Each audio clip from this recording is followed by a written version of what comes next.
بسم اللہ الرحمن الرحیم۔ السلام علیکم ورحمۃ اللہ وبرکاتہ۔ قیامت کے دن حساب کتاب کی سختی۔ حضرت عائشہ رضی اللہ تعالیٰ عنہا فرماتی ہیں کہ رسول اللہ صلی اللہ علیہ وآلہ وسلم نے ارشاد فرمایا، جس شخص سے بھی قیامت کے دن حساب کتاب لیا جائے گا وہ ہلاک ہو جائے گا۔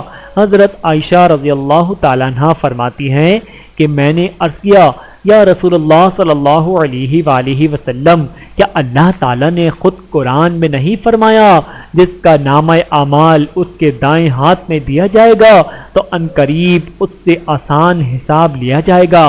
آپ صلی اللہ علیہ وآلہ وسلم نے ارشاد فرمایا، اس آسان حساب سے اعمال کا پیش کر دینا یعنی اعمال نامہ دکھا دینا مراد ہے۔ قیامت کے دن جس سے بھی حساب کتاب میں کھود کرید یعنی جرح کی گئی تو اس کو عذاب یقینی ہوگا۔